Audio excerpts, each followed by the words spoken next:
Welcome to Soul Stories, a channel that brings you heartwarming, meaningful stories that touch your soul. If you enjoy stories like these, don't forget to hit the subscribe button and turn on the notification bell so you won't miss any of our videos. Let us know which city in the world you are watching the story from. Chapter 1. A Cold Christmas Eve. New York was aglow with the sparkling lights of Christmas. Towering skyscrapers were draped in brilliant lights, creating a scene straight out of a fairy tale. Snow fell gently, blanketing the streets in white and softening the city's usual bustling energy. Families walked hand in hand, laughing as they passed by stores filled with gifts and beautifully adorned Christmas trees. Amid this festive atmosphere, David Blake drove his luxurious car through the streets. Behind the wheel, his cold exterior hid a deep loneliness no one could see. David, a young and successful entrepreneur at 34, had achieved more than most could dream of. He owned a leading tech company, a massive bank account, and a penthouse with a panoramic view of the city. Yet behind the glamour, David only felt emptiness. "Christmas is just another day," he muttered, his eyes flicking over couples holding hands reflected in the glass windows. For David, it wasn't a holiday of love or miracles, but a time when people competed to flaunt their wealth. Once he had a loving family, but those memories had faded as he chose work above all else. His wife had left him 4 years ago, leaving behind an unbearable void. The car glided through increasingly empty streets. David didn't want to return to his penthouse too soon, feeling suffocated by its opulence and coldness. Suddenly, in the dim glow of a street lamp, he saw a small figure in a dark alley. "What's that?" David frowned, slowing down. A young woman, frail and shivering, was clutching a child tightly. Both were huddled together, their tattered clothes offering little protection from the biting cold. The woman's fearful, exhausted eyes darted around as if she were running from something. The child, a boy of about 5, trembled, his lips turning blue. "What are they doing out here in this cold?"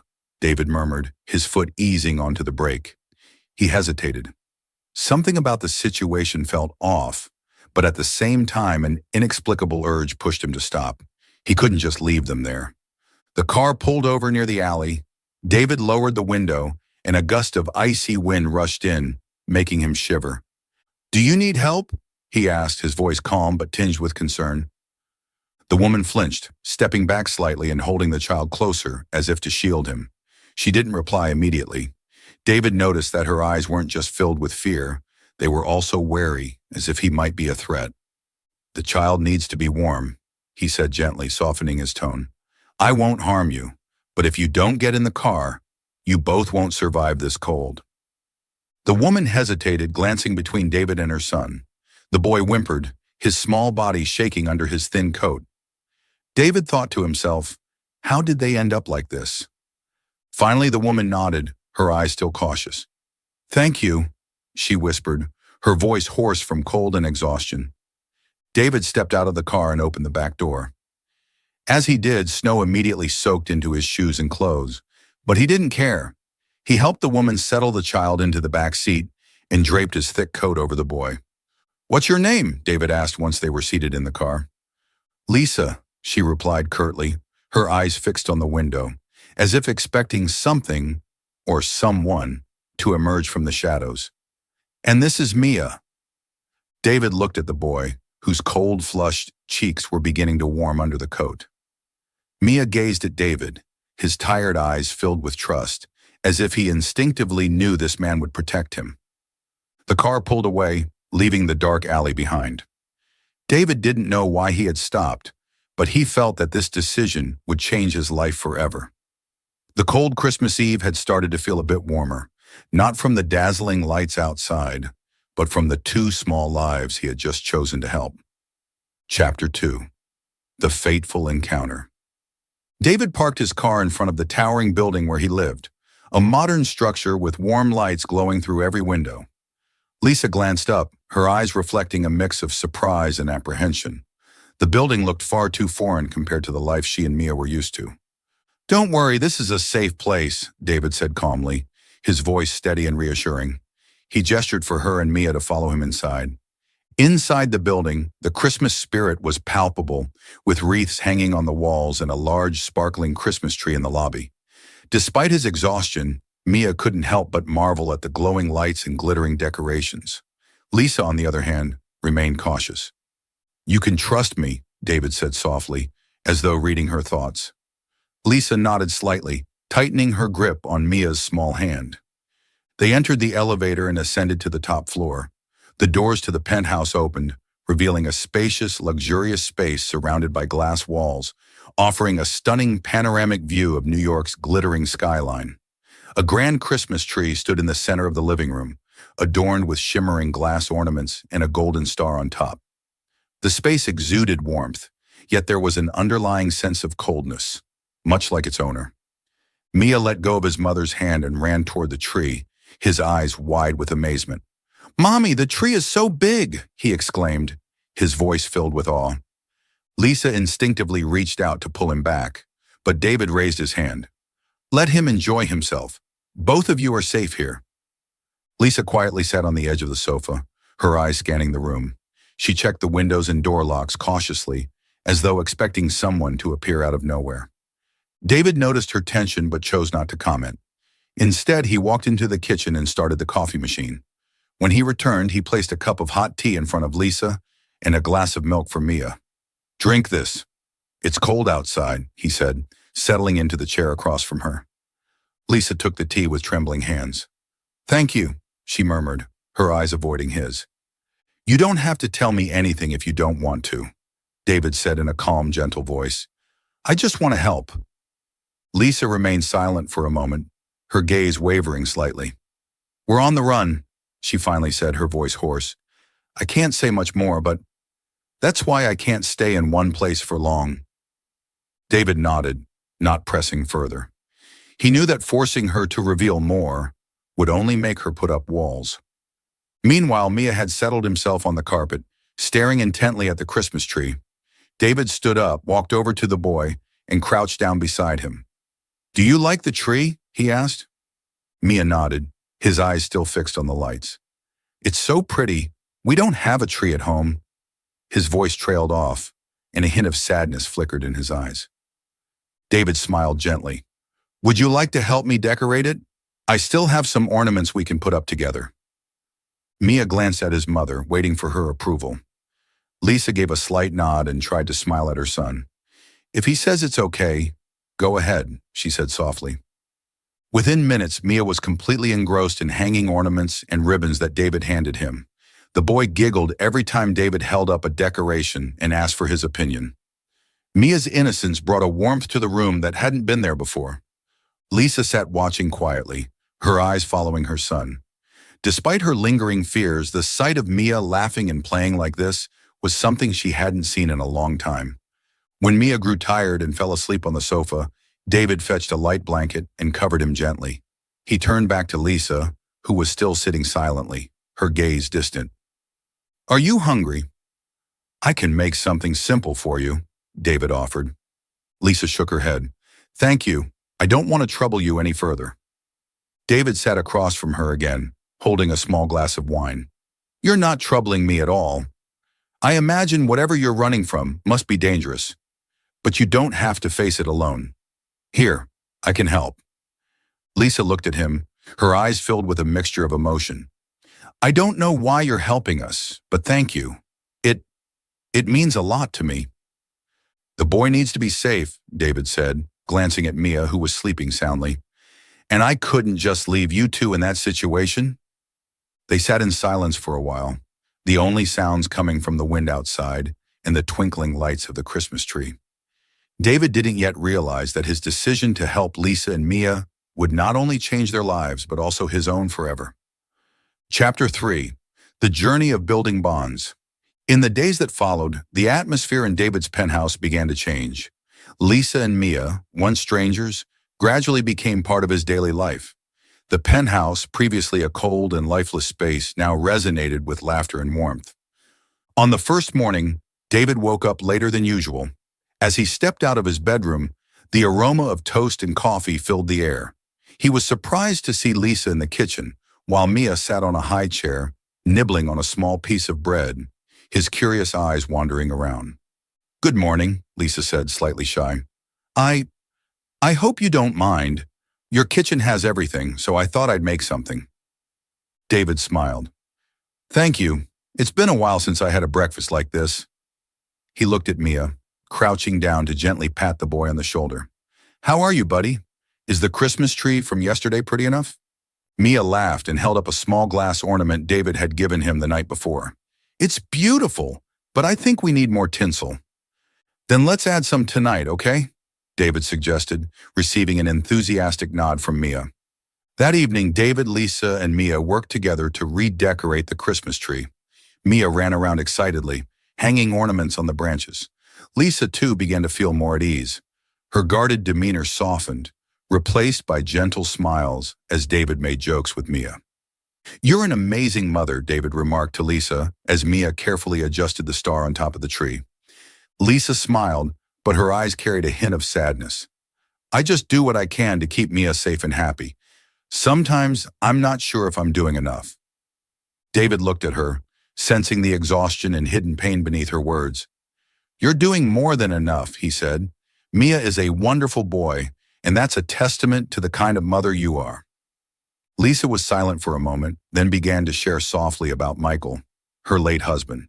She spoke about past Christmases when their family was still together and how Michael always made Mia laugh despite his demanding job. Her voice grew heavy when she mentioned the day Michael passed away.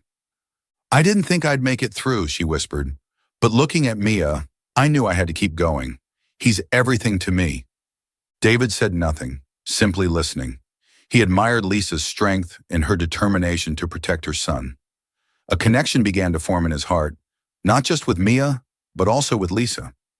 One evening, after Mia had brushed his teeth and was ready for bed, the boy suddenly tugged on David's hand. "Uncle David, can you read me a story?" Mia asked, his eyes sparkling. David was taken aback. "Me? I've never read a story to anyone before." "It's okay. Mommy says you're a good person," Mia replied with a big smile. David picked up the Christmas storybook Mia handed him and sat beside the boy on the bed. He began to read, but his stiff delivery made Mia giggle. "You have to make it more fun," Mia said, laughing. David tried again, this time using different voices for each character. Mia burst into fits of laughter, his eyes gleaming with joy.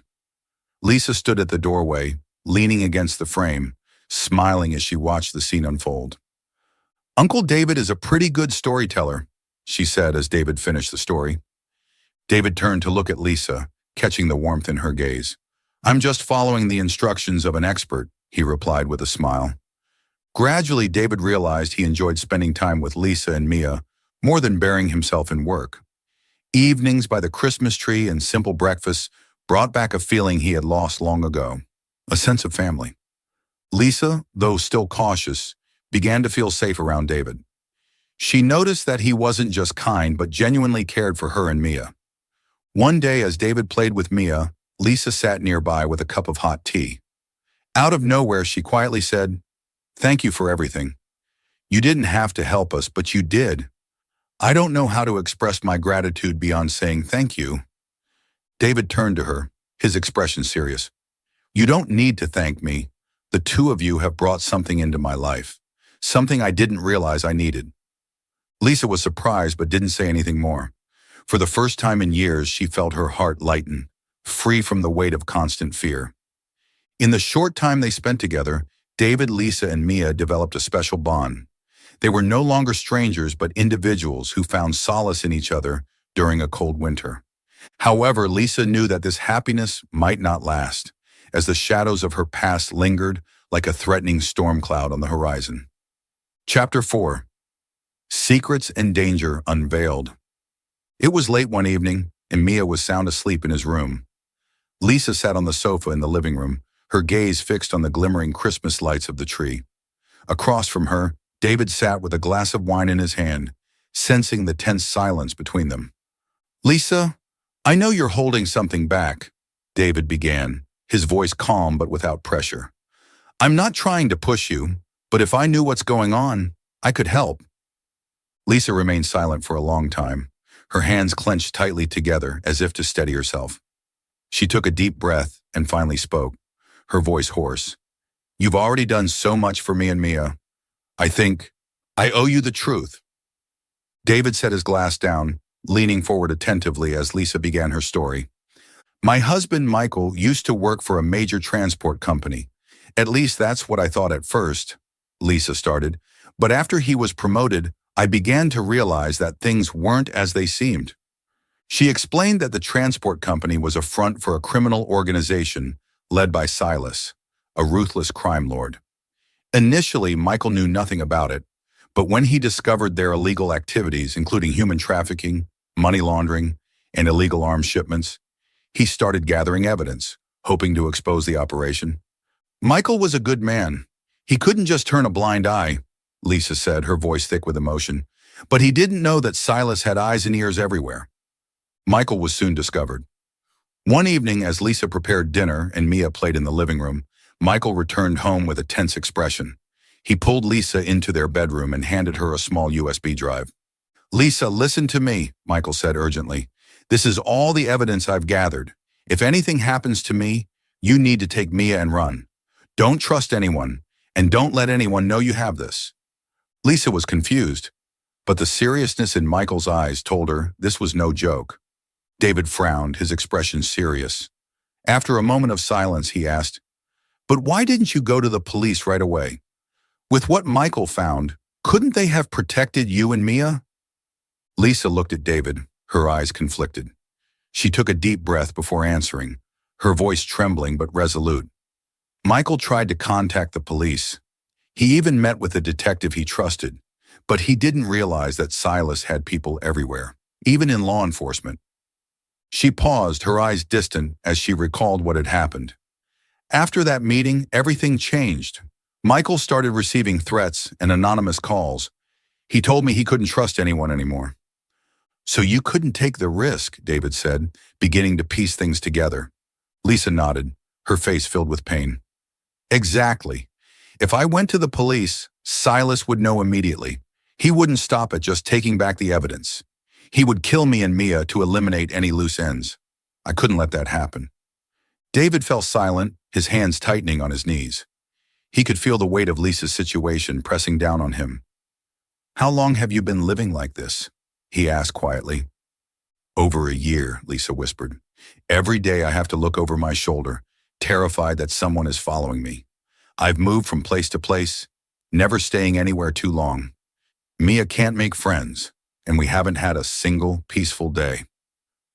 David studied Lisa, seeing the exhaustion etched into her face. But beyond that, he saw a fierce determination in her eyes, the resolve of a mother willing to do anything to protect her child. "Lisa," he said, his voice firm but gentle, "I know Silas is ruthless and dangerous, but he's not invincible. With that evidence, we have a chance to bring him down. And this time, you won't have to run alone. I'll fight this with you."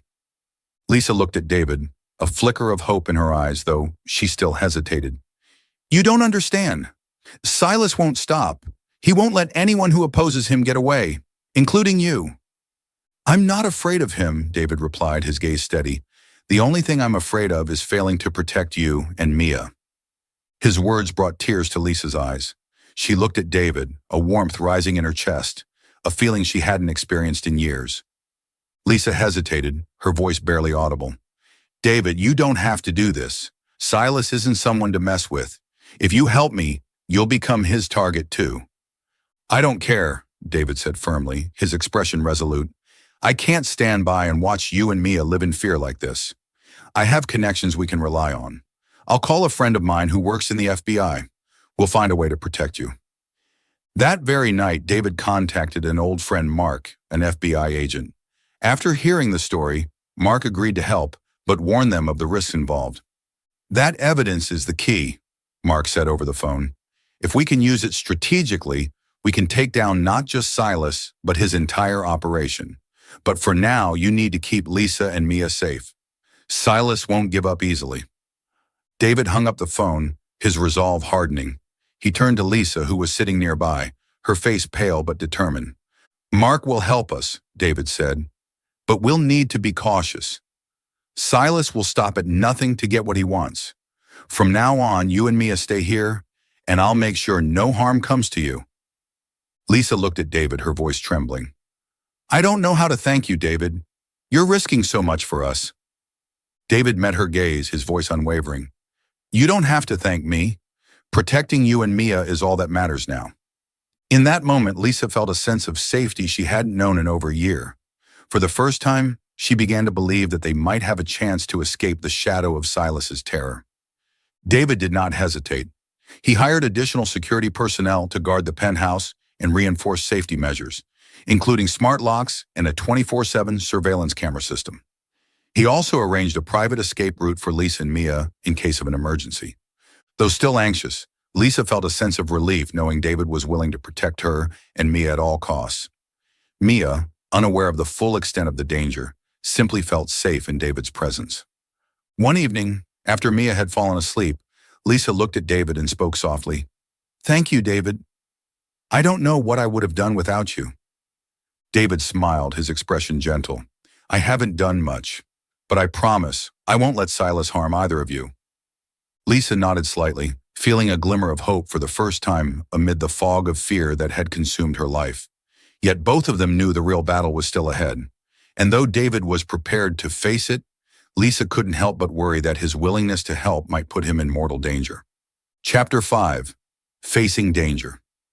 David's penthouse, once a haven of quiet and safety, now felt suffocating under the weight of tension. Standing by the window, David's sharp eyes scanned the street below, noticing unfamiliar cars scattered about. His phone buzzed with an unwelcome text message. Hand over Lisa and the boy now, or face the consequences. David read the message, the chilling threat evident in every word. It was from Silas. Behind him, Lisa stood frozen, her face pale as David handed her the phone. He's found us, Lisa whispered, her voice trembling. David, I can't let you get dragged into this. David turned to her, his expression resolute. Lisa, I told you I would protect you and Mia. I won't let Silas or anyone else harm either of you. David immediately contacted his security team and his FBI friend Mark. Through the surveillance cameras, they spotted armed men closing in on the building. They're surrounding the place, Mark said over the phone. David, you need to prepare for the worst. Get Lisa and Mia out of there now. David nodded and began issuing orders to his security team. He double-checked the penthouse's security system, activating emergency locks on all doors and windows. A secret escape route leading to the underground parking lot was opened, ready for immediate use. Meanwhile, Lisa tried to stay calm, holding Mia close. The little boy, unaware of the full danger, looked up at his mother with concern. Mommy, what is Uncle David doing? Is he protecting us? Lisa forced a weak smile, stroking her son's hair. Yes, Mia. Uncle David is a good man. We'll be okay. This Christmas Eve, the sparkling lights of the Christmas tree seemed dim compared to the tension enveloping the penthouse. Silas wasted no time.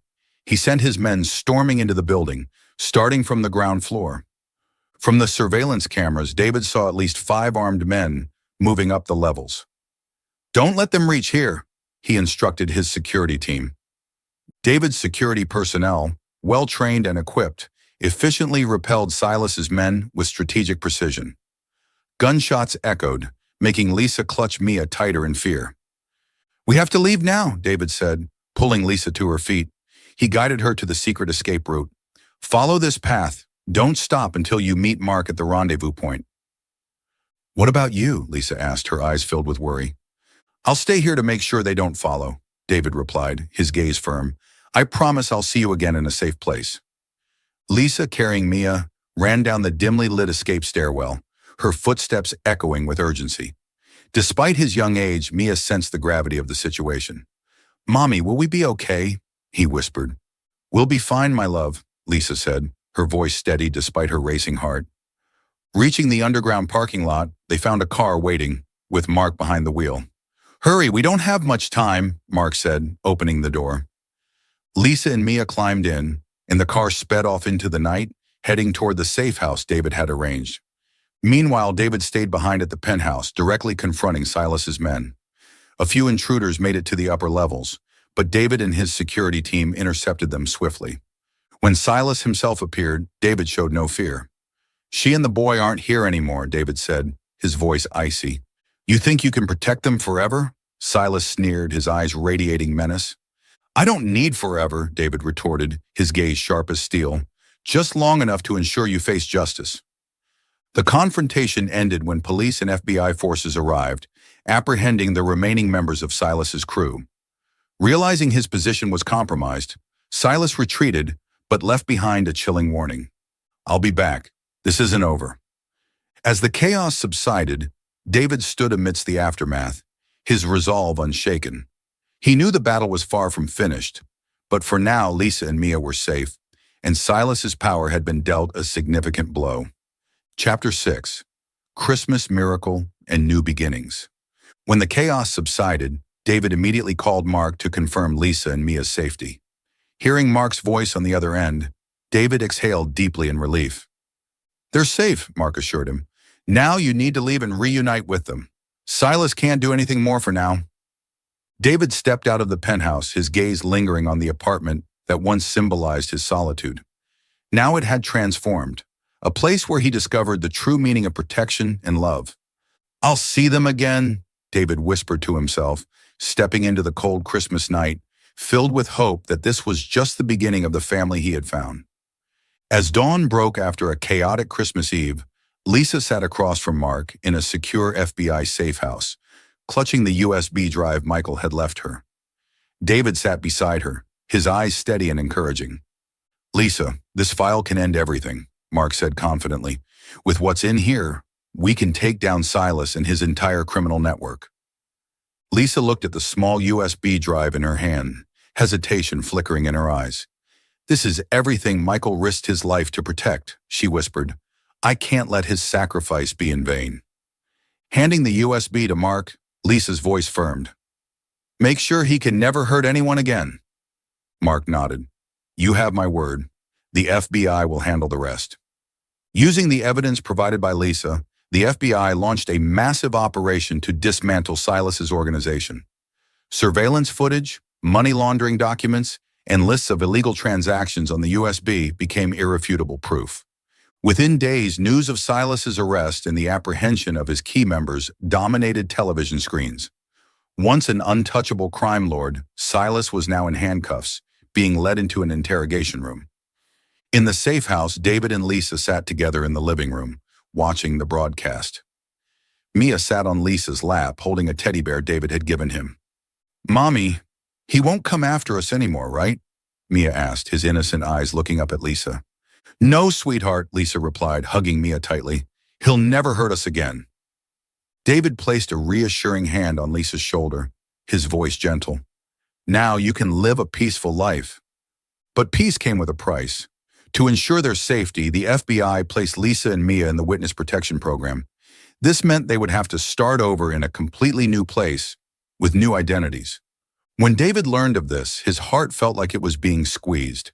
He had grown accustomed to their presence, the sound of Mia's laughter, the strength and warmth in Lisa's eyes. The thought of parting from them left him feeling hollow. On the day of their farewell, Lisa stood in front of David, her eyes brimming with emotion. I don't know how to thank you, she said, her voice catching. You didn't just save me and Mia, you gave us hope. David tried to smile, though his eyes betrayed his sadness. You don't need to thank me. The two of you brought something into my life, something I didn't know I needed. Lisa stepped closer, gently taking his hand. If someday we can come back, I hope we'll see each other again. David nodded, his voice steady and warm. I'll always be here. If you ever need me, anytime, anywhere, I'll be there. Mia ran up and hugged David tightly. I'll miss you, Uncle David, the boy said, his voice choked with emotion. I'll miss you too, Mia, David replied, ruffling the boy's hair. But I know you're strong, and you'll take good care of your mom. Lisa and Mia climbed into the FBI car, which rolled away into the night. David stood silently, watching them leave, his hand clenched as if to hold on to the last bit of warmth they'd left behind. After they departed, David returned to his penthouse. The once lively space now felt eerily quiet. The Christmas tree still sparkled with lights, but it no longer brought the warmth it once had. Walking to the window, David looked out over the city. His heart was filled with hope that, one day, they would reunite. He picked up his phone and called Mark. Keep them safe, he scoffed to me, he said firmly. I'll do everything I can to ensure that, Mark replied. Though Lisa and Mia were no longer with him, David had no regrets about what he had done. He knew his actions had given them a chance to start anew. On the table, David noticed a drawing Mia had left behind, a simple picture of him, Lisa, and Mia under a Christmas tree.